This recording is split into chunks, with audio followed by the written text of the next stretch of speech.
bem-vindos ao podcast do Instituto Ludwig Fomes Brasil. Meu nome é Bruno Garchagen. Hoje eu converso com Rodrigo Queiroz e Melo, diretor da Associação de Ensino Particular e Cooperativo de Portugal.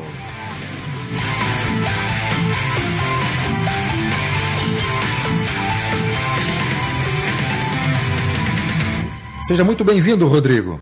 Bom dia. Rodrigo, obrigado por você ter aceitado o convite aqui do podcast. Você que é diretor executivo da Associação de Estabelecimentos de Ensino Particular e Cooperativo de Portugal, né? Além de ser um estudioso do tema. E a razão dessa conversa, dessa nossa entrevista, Rodrigo, é que está havendo um grande debate no Brasil já há algum tempo sobre o ensino de forma geral, e um dos temas desse grande debate sobre o ensino no Brasil é a liberdade de escolha do ensino e da própria escola, né? Então eu queria saber de você, para a gente começar essa conversa, qual é a situação em Portugal da liberdade de escolha da escola no país? Bom dia, Bruno. Temos todo o gosto em participar e em partilhar aquilo que acontece em Portugal ao nível da liberdade de escolha da escola. Nisto, Portugal tem uma situação muito engraçada. Nós temos um enquadramento jurídico muito bom. A liberdade de escolha da escola está prevista na nossa Constituição. A liberdade de escolha da escola também está prevista na Lei de Bases do Sistema de Ensino. O nosso problema não são as leis, o nosso problema é a prática. Especialmente neste último governo, o governo que temos hoje em dia, que é um governo do Partido Socialista, com apoio no Parlamento dos comunistas e da extrema-esquerda, que de facto criaram aqui golpes muito grandes e retiraram o apoio às escolas privadas que tinham ensino gratuito. E, portanto, tínhamos aqui uma parceria com o Estado que permitia a 45 mil alunos estarem no privado sem ter que pagar mensalidade. Como é que isso funcionava? Era uma espécie de voucher, como tem em outros países, como o Chile, por exemplo? Olha, Bruno, a especialidade da situação portuguesa é que nós tínhamos dois mecanismos diferentes, aliás, três mecanismos diferentes de apoio às famílias que tinham os filhos no ensino privado. Por um lado, temos um mecanismo chamado contrato simples, que é uma espécie de um voucher. Não é emitido um voucher, o dinheiro não é entregue aos pais, mas os pais, quando inscrevem os filhos num colégio, têm direito a receber do Estado uma ajuda para pagar a mensalidade. É uma ajuda pequena, este valor e é em função da riqueza da família. Portanto, as famílias pobres têm mais valor, as famílias menos pobres têm menos apoio. Mas isto é preciso ter sempre alguma dificuldade financeira, isto não é para todos. Perfeito. Este apoio, no fundo, segue o aluno. Se eu tiver direito ao apoio e inscrevo o meu filho num colégio, o colégio vai receber esse dinheiro diretamente do Ministério da Educação. Mas se eu mudar o meu filho para outro colégio, o dinheiro vai atrás, segue o aluno e passa a ir para outro colégio. Isto é um sistema de vouchers, no fundo, embora o dinheiro nunca chegue a ser diretamente entregue à família. Nós já temos este mecanismo há muitos anos, já tem desde os anos 80 que temos tido. A verdade é que é um mecanismo para fazer face e apoio aos mais pobres. Tínhamos um outro mecanismo, que é o contrato de associação, que era muito interessante e que era um sistema, era uma parceria entre o público e o privado.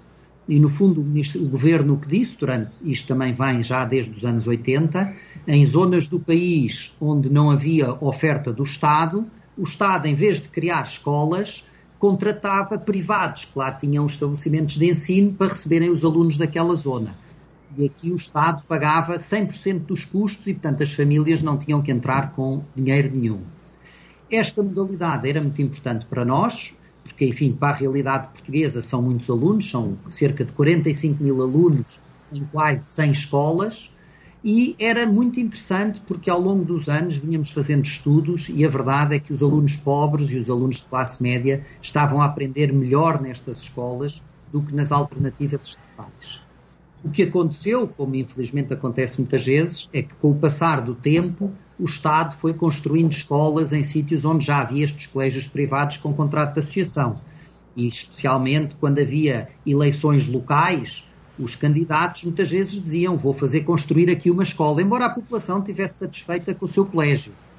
E este governo agora, por uma questão meramente ideológica, não há nenhuma racionalidade nem financeira nem pedagógica por trás, mas este governo agora acabou com esses contratos e, portanto, durante os últimos 2 anos, os colégios têm entrado em phasing out e muitos colégios vão fechar e perder todo este apoio.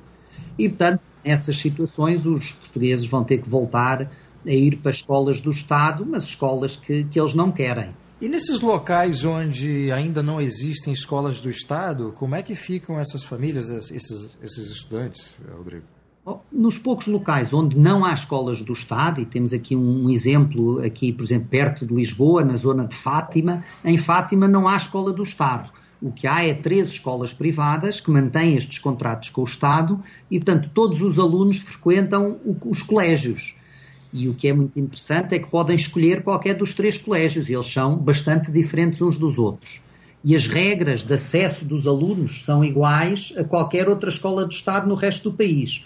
Portanto, os colégios não podem escolher os alunos, são os alunos que escolhem o colégio, e caso haja mais alunos a querer ir para lá do que vagas no colégio, há regras, que são as regras nacionais, que dizem que é que entra primeiro, os alunos com necessidades educativas especiais, os irmãos de alunos que já estão no colégio, os que moram ao pé do colégio. Enfim, há assim regras que nós temos que seguir para receber.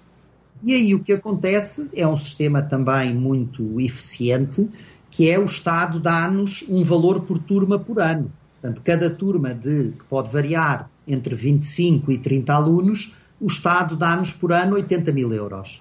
E o colégio, com esse dinheiro, tem que fazer toda a gestão, porque não pode cobrar nada às famílias. Para vos dar um exemplo, segundo os últimos dados disponíveis do Tribunal de Contas e outros estudos independentes que foram sendo feitos ao longo dos anos, enquanto o Estado paga aos privados 80 mil euros por turma nestas parcerias, uma turma no ensino estatal custa quase 100 mil euros, são 98 mil euros. E, portanto, estas parcerias não só têm sido muito do agrado das famílias, os colégios funcionam bem, como é muito mais barato para o contribuinte. Você citou um aspecto ideológico que fundamentou a decisão do atual governo, né, do primeiro-ministro socialista Antônio Costa. Qual foi a justificativa que foi dada à sociedade portuguesa, Rodrigo, para construir mais escolas estatais e retirar esse apoio das escolas privadas? Bruno, infelizmente isto é apelar aos sentimentos mais básicos e crus da raça humana, e a grande lógica do governo socialista foi: a escola pública é que tem que ter investimento público, e escola pública quer dizer escola do Estado. Quem quer privado paga. E com este discurso, no fundo, apelando à inveja entre as pessoas, porque depois nem toda a gente tem os alunos nestes colégios, e portanto as pessoas também pensam: se eu tenho que ter o meu filho na escola pública, os outros também deviam pagar para ter no privado. E a nossa sensação é que foi muito um jogo de inveja para vender esta ideia à população. Agora, há aqui forças muito poderosas em presença. Esta vontade de acabar com os colégios com contrato de associação era algo muito desejado pelo Partido Comunista, pelo Bloco de Esquerda e pelos sindicatos de professores da extrema-esquerda. Para eles, esta ideia de que pode haver colégios privados a educar pobres era uma coisa muito irritante, até porque os pobres estavam a ser bem educados. E havia aqui um problema, que é estas parcerias público-privado na educação estavam a ter bons resultados. Estes colégios, que tinham todo o tipo de alunos, alunos pobres, alunos ricos, alunos com necessidades educativas especiais, alunos sem... Enfim, esta enorme diversidade, a verdade é que estavam a ter muito bons resultados em tudo o que é exame nacional. E isso tornava muito claro que era possível fazer melhor para os que mais precisavam do apoio. E isso era uma coisa inaceitável para algumas pessoas muito extremas, que ainda as há em Portugal, e que entendem que não podem ser a sociedade civil, não pode educar, o Estado é que tem que tomar conta da vida das pessoas. E, portanto, havia aqui uma pressão ideológica muito, muito grande para acabar com os contratos de associação, ou, no mínimo, reduzi-los a muito pouco, apenas onde fosse estritamente indispensável. E isto é também uma questão política, porque a verdade é que alguns governos, mesmo do Partido Socialista, tinham feito uma aposta interessante nestas parcerias com o privado, e estas apostas com o privado iam tornando o sistema mais diverso e, acima de tudo, o sistema muito mais livre. Porque a verdade é que a luta pelo domínio da educação é também uma luta pelo domínio do país e das pessoas, e para ter mais força na luta política diária. O Rodrigo mencionou que é um custo maior para o Estado quando tem uma escola pública do que financiar esses alunos na escola privada. Em termos de qualidade de ensino, Rodrigo, há algum tipo de índice ou de medição para comparar a qualidade de ensino numa escola privada e numa escola pública?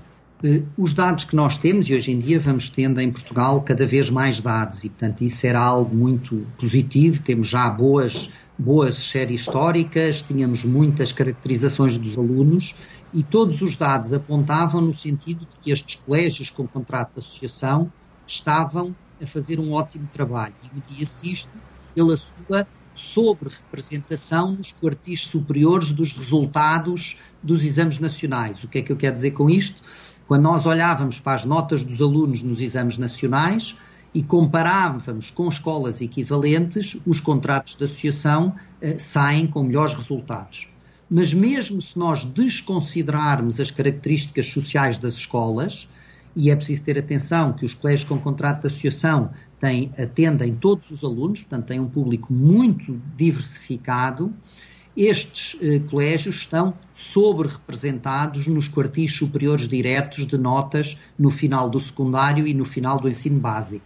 E, portanto, não há dúvida de que eles estavam a fazer um ótimo trabalho. Qual é a dimensão, a profundidade, Rodrigo, de ataque, à liberdade de escolha das famílias e do próprio estudante com essa situação que foi criada por uma decisão política, de não mais manter essas parcerias público-privadas e tentar estatizar a parte do ensino que já há muitos anos é desenvolvido pela escola privada? Bruno, aqui o impacto no país é um impacto relativamente pequeno. Os alunos nestas parcerias público-privado eram 45 mil. 45 mil num universo de 1.400.000. E, portanto, estamos a falar de 2% do sistema, o que é muito pouco. Mas isto, mais uma razão, para isto era uma experiência que estava a correr bem, e o nosso entendimento e dos partidos moderados era que esta experiência deveria ir-se alargando devagarinho. Estava a correr bem, é muito pequena, nada fazia prever um ataque tão grande. Mas, pelas nossas estimativas, no final deste ano letivo, destes 45 mil alunos que frequentavam estes colégios privados em gratuitidade, só vão restar 9 ou 10 mil. Todos os outros terão perdido os apoios e tiveram que sair da escola. Para nós, enquanto associação de escolas, esta questão não é uma questão de sobrevivência do setor. O ensino privado em Portugal é muito forte.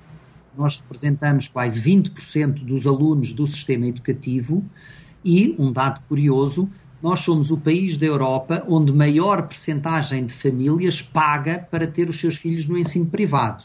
E o setor continua a crescer. Tudo o que sejam escolas com currículo internacional, currículo bilingue, currículos alternativos, têm muita procura e estão em crescimento. O problema para nós é que estes ataques à liberdade de escolha, especialmente daquelas pessoas que têm menos capacidade financeira, significa criar um país em que o sistema educativo funciona em 2 ciclos que não se tocam. Há um grupo dos ricos que andam nos colégios e da classe média alta, e depois há todos os outros que andam nas escolas públicas. E isto cria um fosso social que, em nosso entendimento, é muito mau para o próprio país. E nós, enquanto setor, queremos educar todos, não queremos educar só alguns. E isso certamente tem um impacto depois, Rodrigo, eu queria que você falasse sobre isso, na qualificação desses jovens quando se tornarem profissionais, né? Claro, nisso Portugal está provavelmente muito mais perto do Brasil do que se possa pensar. A nossa população ativa, nós mais de metade não tem qualificações de nível básico. Portanto, nós temos imensas faltas de qualificações nos adultos. E isto é um ciclo de baixas qualificações que há um esforço nacional muito grande para quebrar. E até agora o consenso político tem sido que todos somos poucos para educar todos os portugueses. E nesse sentido o privado sempre foi visto como um recurso. Aliás, houve há 2 governos atrás uma grande política de educação adultos e era financiada a oferta de educação de adultos tanto nas escolas estatais como nas escolas privadas. Nunca houve distinção porque a dimensão do desafio é enorme. Neste momento, isto para nós não faz nenhum sentido, porque muitos alunos que estavam a conseguir romper ciclos de pobreza passam a ter que voltar para escolas que não estão a conseguir educá-los. E, portanto, vamos ter novas bolsas de abandono escolar que era de todo em todo de evitar. Portanto, criamos uma sociedade dual e quando se fala em competências para o século XXI, onde se exige cada vez mais dos percursos de formação inicial dos alunos, isto, quanto a nós, é um erro histórico grave que comete o Partido Socialista a pedido do Partido Comunista e do Bloco de Esquerda.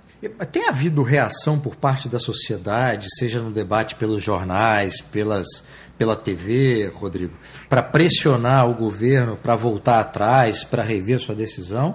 Ou não? Quer dizer, a sociedade portuguesa aceitou essa mudança sem qualquer tipo de contestação? Bem, sabes que os portugueses têm uma característica, que é ser um povo relativamente pacífico. É preciso não esquecer que nós fizemos uma revolução onde não foi disparado um único tiro. E isto foi há 40 anos, não é? E, portanto, as pessoas, felizmente por vezes, mas por outras infelizmente, tendem a aceitar um bocadinho aquilo que o poder impõe. Mas há aqui uma questão que politicamente também é muito, muito má e é até socialmente inaceitável. É que a maioria da classe, daqueles que têm voz, aqueles que têm verdadeiramente voz, a classe média, as classes altas, esses estão a fazer a sua opção, esses pagam ao fim do mês e põem os seus filhos no colégio. Os grandes prejudicados por esta política são aqueles que habitualmente não têm voz. Nós fizemos algumas sondagens na altura, houve uma grande guerra, tivemos grandes manifestações de rua, pela primeira vez na nossa história o ensino privado esteve verdadeiramente na rua, e as sondagens o que nos diziam é que isto estava partido a meio, portanto metade do país estava connosco, metade do país estava com o governo. Mas a verdade é que as pessoas depois se acomodaram um pedaço. Portanto, a força do governo foi muito grande, não houve nenhuma demonstração de recuo e, por isso, as pessoas acabaram por perder um bocadinho o ânimo da luta. E, repito, os maiores prejudicados são aqueles que têm menos voz. Aliás, muitos destes colégios que estavam a receber todas as pessoas da sua zona, a partir do próximo ano letivo, passam só a receber quem consegue pagar. E, por isso, há aqui alguns movimentos de quem tem capital social vai sempre ficar bem, o problema são os outros todos. O Rodrigo mencionou que essa foi uma decisão política baseada num pressuposto ideológico, né? Um grande debate que está acontecendo no Brasil atualmente, esse debate começa no ano passado, mas hoje está ainda mais aceso, é o problema da doutrinação ideológica no ensino. Em Portugal, vocês têm esse problema? Já tiveram? Como é que é a situação nesse âmbito aí, Rodrigo?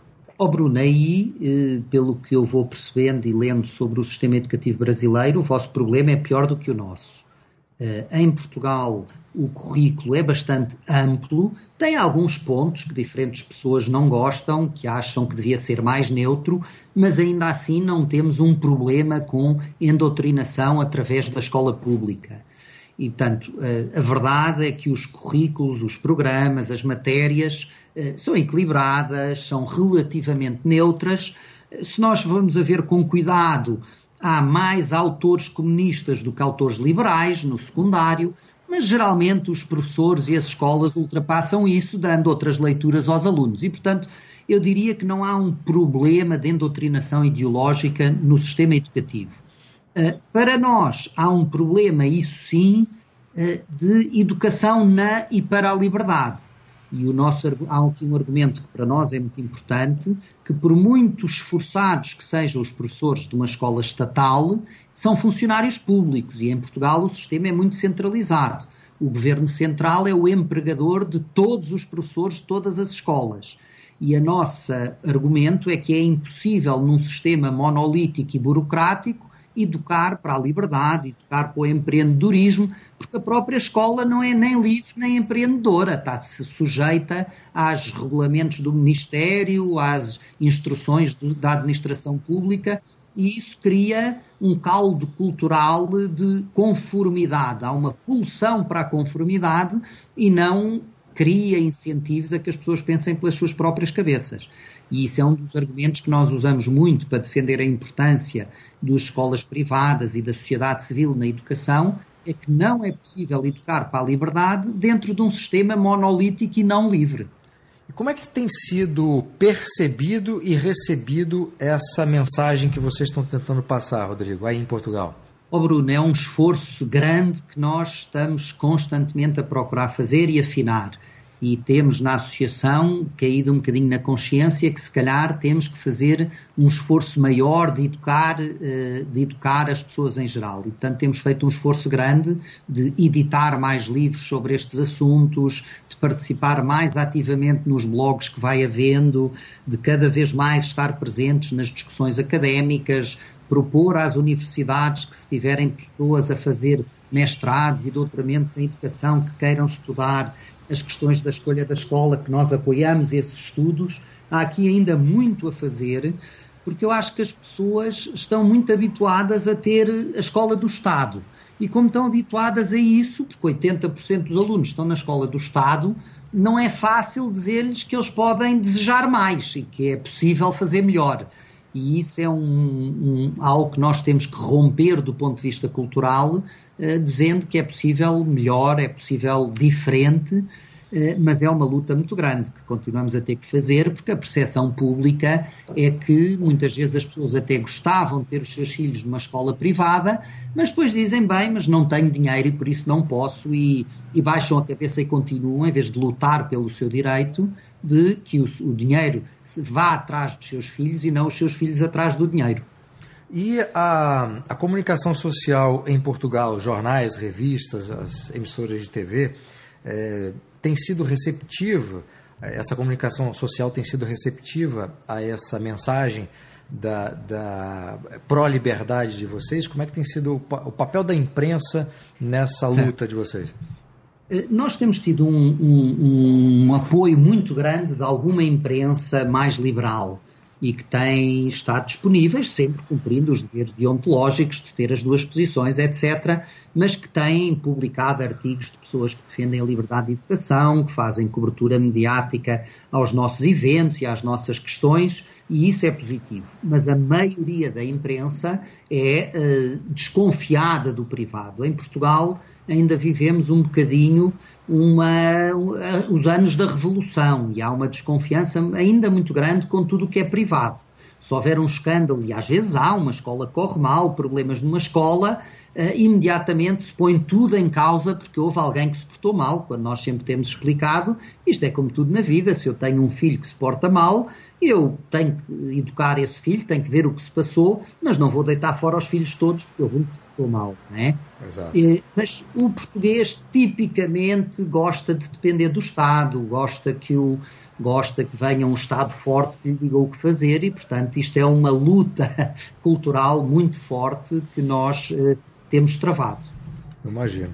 Rodrigo, muito obrigado pela entrevista, parabéns pelo trabalho que vocês vêm realizando em Portugal, que é um trabalho muito importante e que é um trabalho que afeta diretamente e principalmente as pessoas mais pobres, os alunos mais pobres que têm uma relação de desequilíbrio em relação àquelas famílias que podem efetivamente pagar para que seus filhos estejam na escola privada. Obrigado pela entrevista. Muito obrigado, Bruno. Boa tarde e bom trabalho. Obrigado.